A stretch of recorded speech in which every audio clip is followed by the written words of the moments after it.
Selamat pagi semuanya, apa kabar? Sehat, sukses, bahagia selalu. Jangan lupa subscribe, like, bagikan channel ini dan berikan komentar Anda agar kami semakin bersemangat lagi dalam memberikan Anda konten terbaik setiap harinya.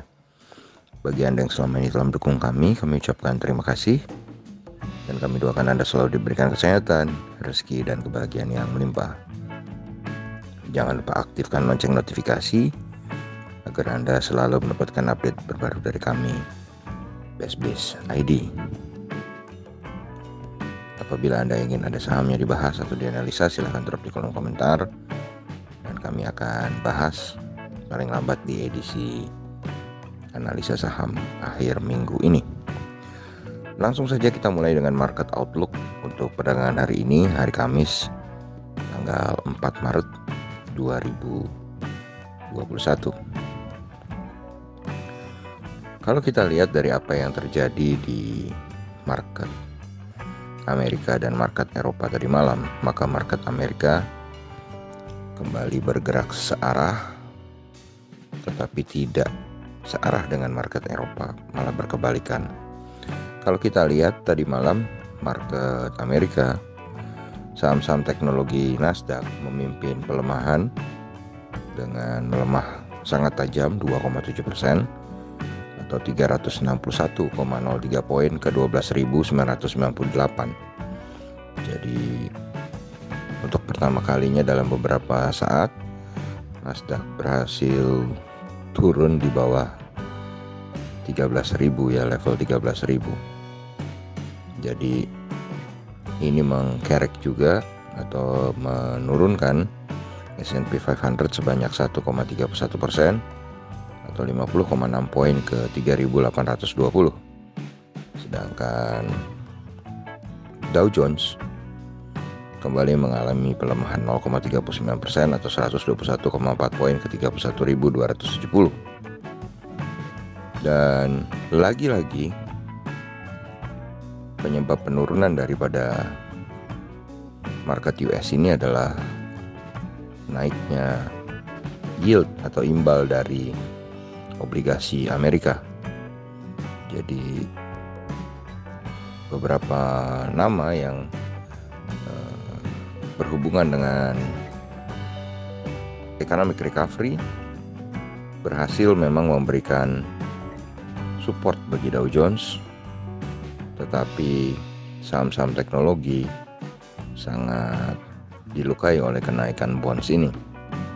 Karena kita ketahui sendiri bahwa teknologi adalah sesuatu yang cepat sekali berubah dan tentu berlawanan dengan obligasi yang sifatnya stabil. Tapi kalau kita lihat market Eropa tadi malam justru ditutup satu arah menguat, hijau, di mana GDXI atau Xetra DAX Frankfurt menjadi yang penguatannya paling sedikit 0,29% atau 40,2 poin ke 14.080. CAC Prancis mengalami kenaikan 29,3 poin atau 0,35% ke 5.830. Sedangkan FTSE 100 Index London menguat 0,93% atau 61,7 poin ke 6.675. Jadi kalau kita lihat antara market Amerika dengan market Eropa yang bertentangan ini, kemanakah market Asia nanti akan, atau market Indonesia akan dibuka? Mari kita lihat bagian selanjutnya, yaitu kalau kita lihat dari dolar indeks sendiri, yaitu hari ini dolar indeks kembali menguat 0,186 poin atau 0,2% ke 90,968. Dan ini membawa rupiah kembali melemah 80 poin atau 0,56% ke 14.245. Sedangkan TLKM NYSE atau saham telekomunikasi Indonesia atau PT Telkom yang diperdagangkan di New York Stock Exchange melemah tipis 0,25% atau 0,06 poin ke 24,11. Sedangkan EIDO atau ETF Indonesia yang diperdagangkan di Amerika atau kumpulan dari 31 saham Indonesia yang diperdagangkan di New York Stock Exchange mengalami pelemahan tipis 0,11 poin atau 0,47% ke 23,39.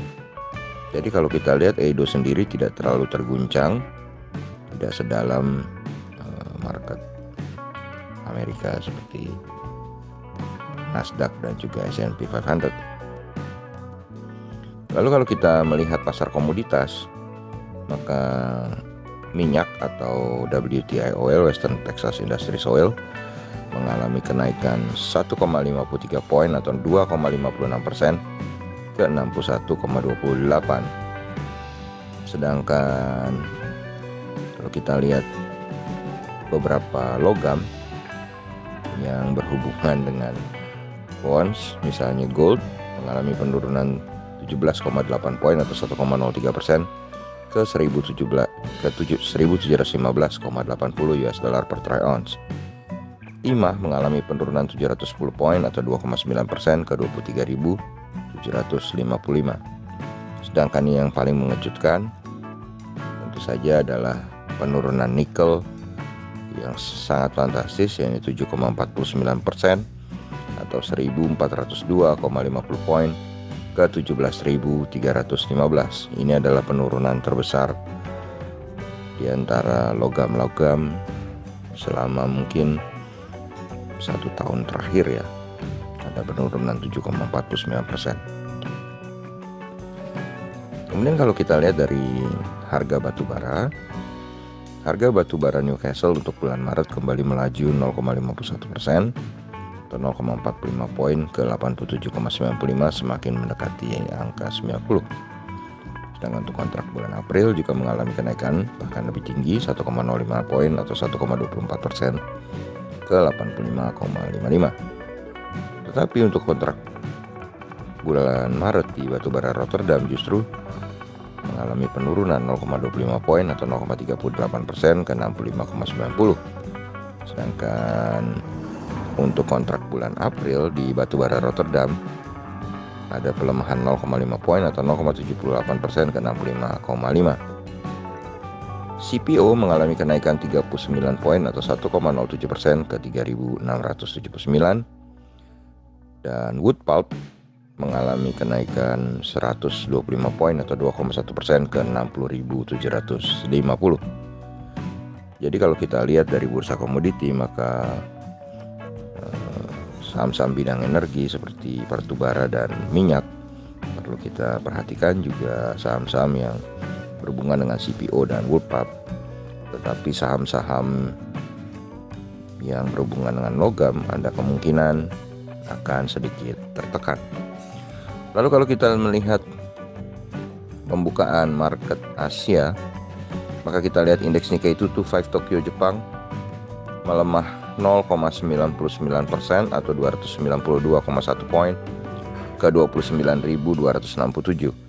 Sedangkan S&P ASX 200 Sydney melemah 64,5 poin atau 0,95% ke 6.753,5.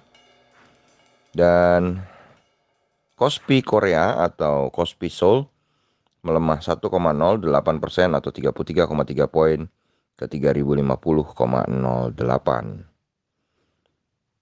Dan kalau kita lihat posisi Dow Jones Index Future saat ini, Dow Jones Index Future juga saat ini berposisi melemah 41 poin atau 0,13% ke 31.195. Dan dengan melihat data yang ada dari market Amerika, kemudian opening market Asia dan Dow Jones Index Future yang semuanya memerah, kami memindahkan prediksi kami yang kemarin mengatakan 51% IHSG berada di dalam zona hijau menjadi IHSG hari ini 53% berada di dalam zona merah. Karena IHSG sendiri sudah 3 hari berturut-turut dalam zona hijau, dan market Amerika, EIDO, dan market Asia hari ini berwarna merah. Terima kasih banyak. Semoga bermanfaat bagi kita semua. Tetap sehat, tetap semangat, maju terus dalam mencapai profit maksimal di pasar modal Indonesia. Dan jangan lupa untuk selalu berusaha berbahagia. Nantikan terus berbagai insight dan informasi menarik lainnya dari kami, BSB ID. Sampai jumpa.